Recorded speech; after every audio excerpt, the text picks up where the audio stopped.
धन्यवाद सभापति जी। मैं आपका आभारी हूं क्योंकि जो हमारे पड़ोसी मुल्क बांग्लादेश में है, हाल ही में घटा, उसको लेकर हम सब लोग चिंतित भी हैं और सभी राजनीतिक दलों ने एक स्वर में बात भी कही कि वहां पर जो अपने लोग हैं उनकी भी चिंता की जाए। माननीय प्रधानमंत्री जी ने भी ट्वीट करके जो इंटरिम गवर्नमेंट के प्रधानमंत्री हैं उनको बधाई भी दी, लेकिन ये भी कहा कि हमारे जो वहाँ पर हिंदू और अल्पसंख्यक हैं उनकी शांति, सुरक्षा और विकास सबको सुनिश्चित किया जाए। लेकिन दुर्भाग्य ये है सर कि नेता प्रतिपक्ष और कांग्रेस पार्टी के अध्यक्ष ने ट्वीट जब किया या उनको बधाई जब दी तो हिंदुओं की वहाँ पर सुरक्षा की कोई बातचीत नहीं की, ना ही उसका उल्लेख किया, ना ही अल्पसंख्यकों की सुरक्षा की बात की। ऐसी कौन सी मजबूरी थी कि ये लोग वहाँ पर हिंदुओं और अल्पसंख्यकों की सुरक्षा की बात भी नहीं कर सके। गाजा को लेके आपने बड़ी बड़ी बातें की, गाजा को लेके आप बड़ी बड़ी बातें करते थे, लेकिन यहाँ पर आकर आप नहीं करते हो। श्रीमती जून मलिहा, ऐसा कैसे होता है सर? गाजा को लेकर दिल्ली में सीवेज की व्यवस्था पूरी तरह चरमरा गई है और दिल्ली सरकार पूर्ण तरह संवेदनहीन है। अध्यक्ष जी, मेरी अपनी लोकसभा में किदवई नगर, कोटला, मुनीर का, कीर्ति नगर, राजेंद्र नगर और यहाँ तक कि और कई अन्य पॉश इलाके भी पूरी तरह डूब रहे हैं। यहाँ पर डीसिल्टिंग नहीं कराई गई है नालों की और सुपर सकर भी कोई बहुत ज़्यादा प्रभावशाली नहीं है। मेरा ये निवेदन है केंद्र सरकार से कि एक हाई लेवल कमेटी का गठन हो ताकि दिल्ली सरकार की निष्कर्मता की जांच हो सके और इस स्थिति से। अध्यक्ष महोदय, मैं धन्यवाद देती हूँ कि आपने मुझे अवसर दिया। अध्यक्ष महोदय, जो स्मार्ट सिटी योजना है केंद्र शासन की, मैं ये कहना चाहती हूँ कि it's a money making racket. जितनी भी महाराष्ट्र में सिटीज़ है जहाँ पे ये स्मार्ट सिटी लगाई गई है, वहाँ पे कुछ काम नहीं हो रहा है। महाराष्ट्र में लोकल बॉडी गवर्नमेंट में पिछले 3 सालों से इलेक्शंस नहीं लिए हैं और इसीलिए जो स्मार्ट सिटीज़ है वहाँ पे अधिकारी जो है और जो स्मार्ट सिटी के कॉन्ट्रैक्टर्स हैं उनके बीच में नेक्सस है। ना शोलापुर में रास्ते हैं, ना एयरपोर्ट है, ना पानी है। मैं आपके द्वारा महोदय आपके माध्यम से आपके माध्यम से प्रयागराज में मेट्रो रेल के संबंध में मैं आप इस महती सभा के माध्यम से सरकार का ध्यान ऐतिहासिक और सांस्कृतिक विरासत की धरोहर पावन शहर प्रयागराज में मेट्रो रेल परियोजना में हो रही विलंब के समस्या के बारे में इसको अखिलेश सरकार ने डीपीआर स्वीकृत कर दिया था। इसको लाइट मेट्रो रेल में वर्तमान सरकार ने परिवर्तित कर दिया है। और अजय स्मिता, प्लीज संगीता जी आप बैठ जाइए। धन्यवाद सभापति महोदय। किसानों की उत्पन्न दोगुनी करने के लिए हमारी सरकार लगातार प्रयास करते आ रही है। मेरे क्षेत्र के कई किसानों को अभी भी 2022-23 सीजन के फसल का बीमा का लाभ अभी नहीं मिला है। एक गंभीर मुद्दा है जो किसानों को आर्थिक रूप से प्रभावित कर रहा है। तत्कालीन कृषि मंत्री के मार्गदर्शन में जिला प्रशासन ने इस मुद्दे को हल करने के लिए एक शिकायत निवारण समिति का गठन किया था।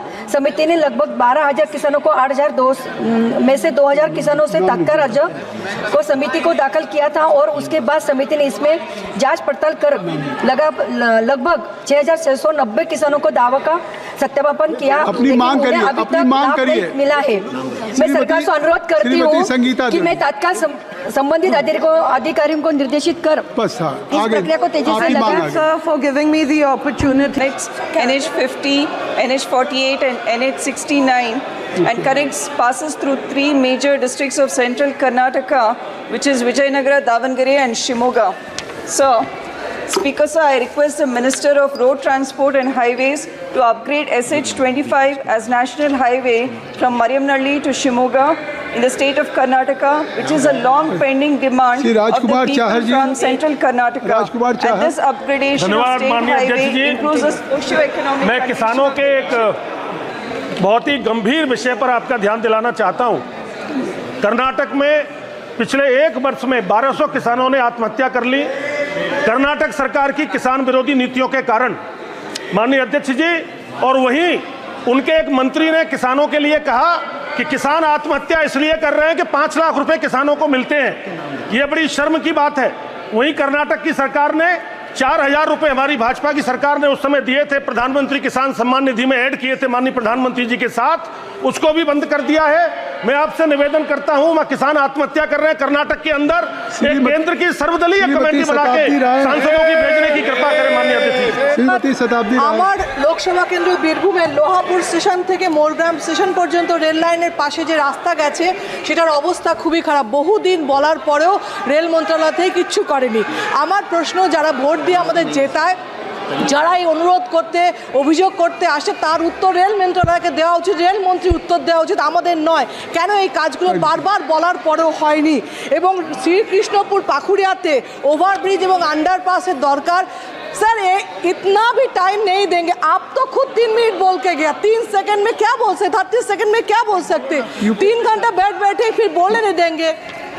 বীরভূম রেলওয়ে কলোনি ও শান্তিপাড়ার 6টা রাস্তা রেল বন্ধ করে দিয়েছে, যে রাস্তা থেকে মানুষ যাতায়াত করতে পারবে না। 3000 আদিবাসী যারা বাড়ি থেকে বেরোতে পারবে না।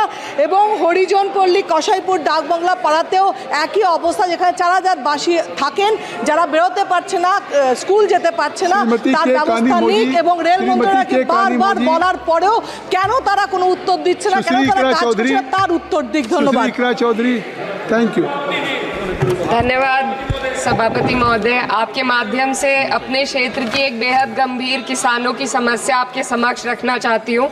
अध्यक्ष जी, अभी तक देश में भूमि अधिग्रहण, पुनर्वास और पुनर्स्थापन LARR अधिनियम 2013 को पूरी तरीके से लागू नहीं किया गया है, जिससे हर दूसरे वर्ष सर्किल रेट में अनिवार्य संशोधन किया जाना ज़रूरी होता है। मेरे क्षेत्र के जनपद शामली में दिल्ली देहरादून इकोनॉमिक कॉरिडोर में की भूमि अधिग्रहित की जा रही है, परंतु 2013 से अभी तक सर्किल रेट में उन्हें मुआवजे में फ़ायदा नहीं मिल पा रहा है। सहारनपुर व बागपत के सर्किल रेट अपडेट नहीं किए गए हैं, इससे किसानों को जो मुआवजा मिल रहा है वो बहुत कम है। और जनपद सहारनपुर की तहसील नकुड़ में अम्बाला ग्रीन हाईवे में किसानों की ज़मीनों का अधिग्रहण, यहाँ समस्या श्रेणी सर 2 मिनट बस 2 मिनट का 1 मिनट यहाँ किसानों की समस्या श्रेणी परिवर्तन की है। उनको उनकी ज़मीन की कैटेगरी बदल कर उन्हें ना तो उसे उपजाऊ ज़मीन का। धन्यवाद। धन्यवाद अध्यक्ष, धन्यवाद सभापति महोदय। मैं आपके माध्यम से सरकार का ध्यान देश की एक बड़ी संख्या जो वृद्ध और दिव्यांग की है उस ओर आकृष्ट कराना चाहता हूँ। सभापति महोदय जाइए मत।